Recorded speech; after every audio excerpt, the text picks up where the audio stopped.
सुनिए,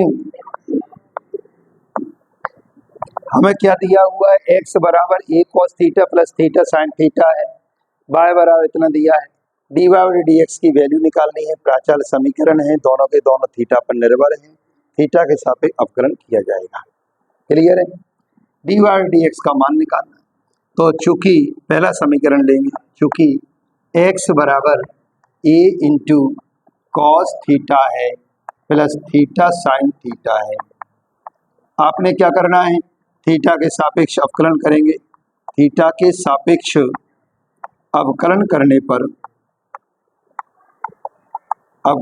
पर तो कितना हो जाएगा बेटा, dx अपॉन डी थीटा हो जाएगा। अच्छा, ये तो अचर पद है, ए का कोई रोल नहीं होगा, वो ज्यों की त्यों रहेगा, है ना। अब देखो cos थीटा का हो जाएगा माइनस के साइन थीटा हो जाएंगे। अच्छा, इसमें गुणा का सूत्र लगेगा, है ना, गुणनफल वाला। तो किसको करें ना बेटा, पहला फलन दूसरे का अवकलन, डायरेक्ट ही कर लिख रहे हैं, है ना, डी अपॉन डी इतना डायरेक्ट नहीं, थोड़ा ठीक नहीं लगता है। पहला फलन दूसरे का अवकलन प्लस दूसरा फलन, है ना, इनटू पहले का अवकलन, तो D theta upon d theta. नहीं है सर में? अब देखो, ए का ए है, माइनस के साइन थीटा है, प्लस का थीटा थीटा, साइन थीटा का हो जाएगा कॉस थीटा। हालांकि डायरेक्ट भी कर सकते हैं अगर आपका अनुभव बहुत अच्छा है तो साइन थीटा का साइन थीटा हुआ, डी थीटे का एक हो जाएगा। ऐसा करने से फायदा ही हो जाएगा, ये कट जाएगा। अच्छा, अब कितना हुआ, ए इंटू थीटा कॉस थीटा हुआ, समीकरण क्रमांक 1 हुआ। ये समीकरण 1 हुआ, D x upon d theta हुआ। अब सेम प्रोसेस समीकरण नंबर 2 के लिए होगी। समीकरण क्रमांक 2 से 2 में कितना है, y बराबर a into sine theta minus के थीटा कॉस थीटा है। हमने क्या करना है, थीटा के सापेक्ष अवकलन करेंगे। थीटा के सापेक्ष अवकलन करने पर तो कितना होगा, dy अपॉन डी थीटा हुआ, a का a है। अब देखो बिल्कुल सेम जैसे पहले प्रोसेस थी, सेम वैसे ही प्रोसेस यहाँ पर होगी।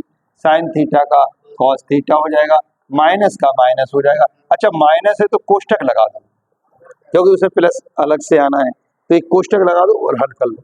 अब हल डायरेक्ट भी कर सकते हो, तो कैसे करेंगे, पहला फलन दूसरे का अवकलन कितना हो जाएगा। अच्छा, एक मिनट, जा मंजिला लगा लो, है ना, मंजिला लगा। पहला फलन दूसरे का अवकलन तो कितना हो जाएगा, डायरेक्ट कर रहे हैं हम, पहला फलन दूसरे का अवकलन प्लस दूसरा फलन इंटू पहले का अवकलन, तो कितना होगा, 1 होगा। ठीक, मंझला बंद बड़ा बंद, नहीं है एकदम। अब एक क्या हो जाएगा, ए का ए है, अच्छा कॉस थीटा का कॉस थीटा है। अब अंदर ये गुणा करेंगे तो कितना होगा, माइनस का अंदर गुणा होगा, जे माइनस और जे माइनस तो प्लस हो जाएगा, थीटा साइन थीटा होगा। अच्छा, इसमें गुणा होगा तो माइनस के कॉस थीटा होगा। भगवान की कृपा से कट गए, बचा कितना, ए थीटा साइन थीटा हुआ, समीकरण क्रमांक 2 हुआ, है ना, d y upon d theta है। ठीक, कोई डाउट तो नहीं? यहाँ लिखा जाएगा समीकरण 2 भागित समीकरण 1। समीकरण 2 में समीकरण 1 का भाग दे देंगे, LHS में भाग LHS का जाएगा, d y upon d x हो जाएगा। ये कितना है, ए थीटा साइन थीटा है। अच्छा, उसमें कितना है ना, ए थीटा कॉस थीटा है, ए थीटा कॉस थीटा है, ए थीटा से ए थीटा कट जाएगा, साइन बटे कॉस कितना होगा, टेन थीटा होगा। यही इसका आंसर है, d y upon d x है, यही इसका आंसर है, फाइनल रिजल्ट है। कोई डाउट? ठीक।